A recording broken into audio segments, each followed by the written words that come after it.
안녕하십니까 여러분들. 성경 기록은 무엇이라 말하느냐 채널에 오신 걸 환영합니다. 저번 시간에는 사람이 왜 모두 죄인인가에 대해서 설명하는 시간을 가졌습니다.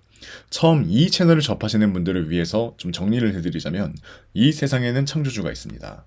사람이 쓰고 있는 많은 것들은 사람이 설계하고 디자인하고 제작을 하지 않으면 나올 수 없는 것들임을 말씀을 드렸고, 이와 같은 논리로 이 세상과 생물도 또한 창조주가 만들었다라는 사실을 이야기를 해드렸었죠. 그럼에도 불구하고 이 창조주를 알아보려 하기는커녕 벗어나고자 한다면 그것은 창조주에 대한 직접적인 대항이라고 말씀을 드렸고, 사람에게는 자유의지가 있기 때문에 하나님께서는 그것을 존중하여 헛된 것들을 따르는 사람들을 버림받은 생각에 내버려 두신다고 기록되어 있고, 그 말인즉 하나님께서 지옥으로 보내버리시는 게 아니라 사람이 선택하여 지옥으로 들어간다는 것을 말씀드렸습니다. 사람은 모두가 죄인이다. 이 결론을 제가 저번 시간에 맺어드렸죠. 우리가 알고 있듯이 죄인은 모두가 형벌을 받습니다. 지금 이 세상에서 범법을 저지르면 감옥에 가거나 벌금을 내듯이 하나님께 죄를 저지른 사람들도 그에 합당한 벌을 받습니다. 이제부터 그 합당한 벌에 대해서 알아보고 거기서부터 벗어나는 방법을 이야기해보고자 합니다. 먼저 계속 이야기 드릴 것은 성경이고, 과연 이 성경이 창조주가 사람에게 준 책이 맞는지를 알아야 합니다. 그에 관한 영상들은 채널에 여러 내용으로 올라와 있고 관련 영상으로 올릴 테니 참고 바랍니다. 사람은 모두가 알아야 할 것은 창조주로부터 벗어난 죄는, 그 죄의 대가는 사망이라는 점입니다. 로마서 6장 23절 말씀입니다. 이는 죄의 대가는 사망이요 반면에 하나님의 선물은 우리 주이신 예수 그리스도를 통한 영생이기 때문이라. 아까 말씀드렸듯이 누구든지 죄를 지으면 그에 대한 벌을 받는 게 마땅합니다. 그렇죠? 만약에 이 세상에서 누군가 살인을 저질렀다면 그 사람은 그에 대한 합당한 벌을 받는 게 맞습니다. 하나님을 대적한 죄인 또한 마찬가지입니다. 그냥 육신이 죽고 끝나는 게 아니라 사람이 죽고 나면 그 다음이 있고, 구원을 받지 않았다면 둘째 사망으로 향하게 됩니다. 그게 바로 하나님을 대적한 죄인이 가는 형벌의 장소인 거죠. 요한계시록 21장 8절 말씀입니다.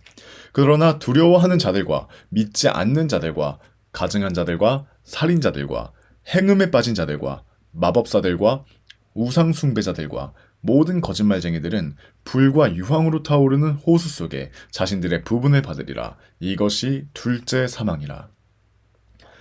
둘째 사망에 대해서 설명하길 불과 유황으로 타오르는 호수 속에 자신들의 부분을 받는 곳이라고 기록되어 있습니다. 사람에게 소멸이란 개념은 존재하지 않습니다. 영원히 하나님 곁에 있던지 아니면 영원히 하나님과 멀어져 지옥에서 고통을 받던지 둘 중 하나입니다. 이에 대해서 변명거리는 없어요. 왜냐하면 생전 동안 자신이 자기 의지로 선택한 결과니까요. 그래서 지금 말씀드리는 건 여러분들을 저주하는 게 아닙니다. 여러분이 자기 스스로 걸어가고 있었던 그 길의 결과를 보여드리는 겁니다. 그렇다면 모든 사람은 지옥으로 갈 수밖에 없는 운명이라는 거죠. 누구도 스스로의 힘으로 벗어날 수가 없습니다. 내가 죄인이기 때문에 내가 선을 행해도 사실 죄인 겁니다.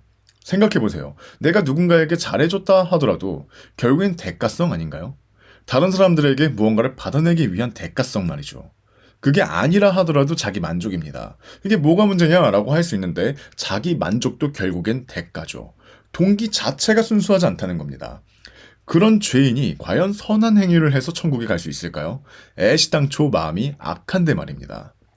사람의 마음에 대해서 성경에서 뭐라고 이야기를 하는지 구절로 한번 살펴보려고 합니다. 창세기 6장 5절입니다. 그런데 하나님께서는 땅에서 사람의 사악함이 심한 것과 그의 마음의 생각들의 모든 상상마다 계속해서 악하기만 한 것을 보셨더라. 창세기 8장 21절 핵심 부분만 읽겠습니다. 이는 사람의 마음의 상상이 그의 어린 시절부터 악하기 때문이라. 시편 58편 2절입니다. 진정 너희는 마음속의 사악함을 이루는도다. 너희는 땅에서 너희 손에 폭력을 저울질하는도다. 사람은 무엇을 하더라도 그 결과는 악, 지옥에 갈 수밖에 없습니다.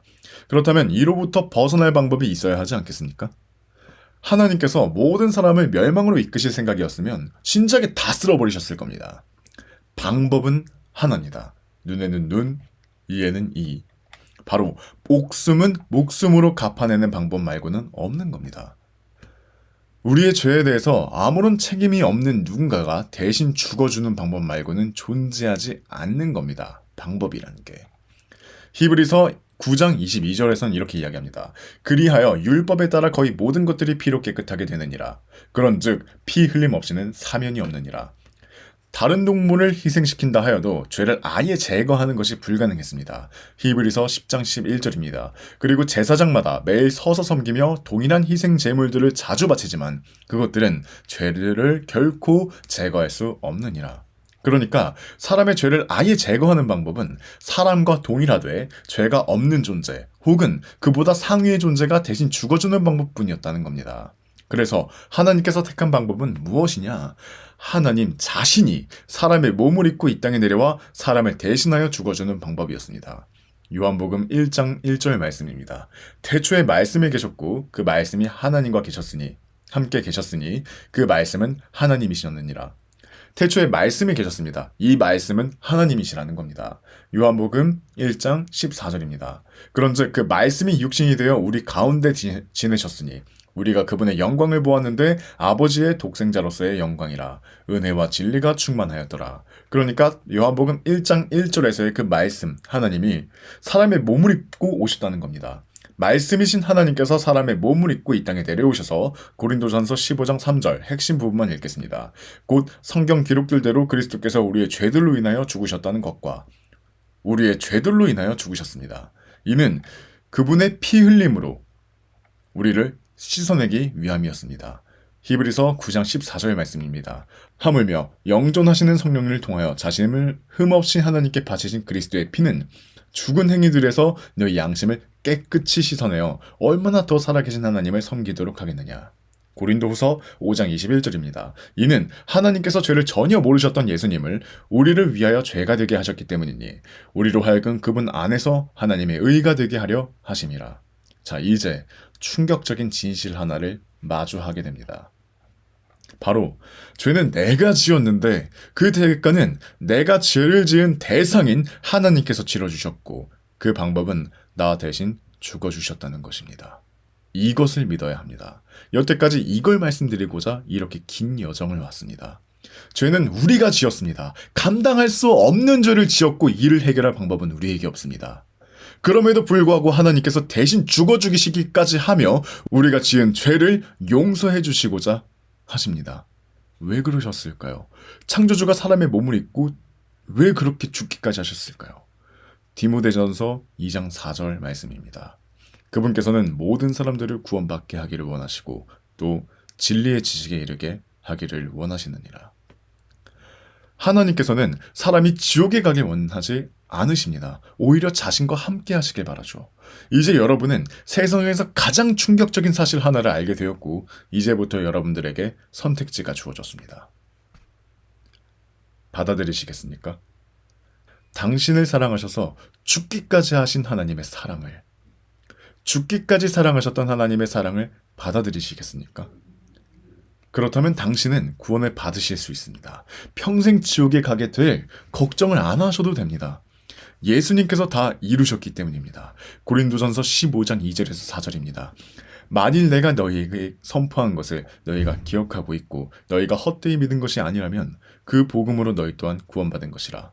이는 나 또한 받은 것을 내가 무엇보다 먼저 너희에게 전달하였기 때문이니 그것은 곧 성경 기록들대로 그리스도께서 우리의 죄들로 인하여 죽으셨다는 것과 그분께서 장사되셨다는 것과 성경 기록들대로 그분께서 셋째 날에 다시 살아나셨다는 것이라.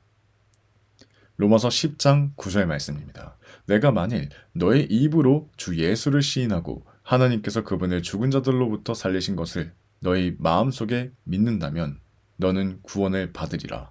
이는 사람이 마음으로 믿어 의에 이르고 입으로 시인하여 구원에 이르게 되기 때문이라. 10절까지 읽어드렸는데 이 내용을 제가 방금 말씀드린 이 내용들을 마음으로 믿어 의에 이르고 입으로 시인하여 구원에 이르게 됩니다. 부디 여러분들이 이 진실을 믿게 되어 하늘에서 우리가 얼굴을 보며 웃게 되는 순간이 있기를 진심으로 바랍니다. 그래서 이 구원에 대한 복음을 여러분들께서 받아들이고 그렇다면 내가 앞으로 무엇을 해야 되는가? 이런 것들을 골똘히 고민하시게 되었을 때 그리고 그게 아니라 내가 아직 이런 것들을 해결하지 못했는데 왜 그런지를 알고자 하신다면 제가 영상의 더보기란에 저희와 소통하실 수 있는 링크를 남겨놓겠습니다. 거기서 저희와 함께 대화를 나누시며 예수 그리스도의 복음에 참여하시는 순간이 있기를 원합니다. 그렇게 여러분들을 도와드리겠습니다. 이번 영상 이렇게 마치도록 하겠고 앞으로도 함께 했으면 좋겠습니다. 감사합니다.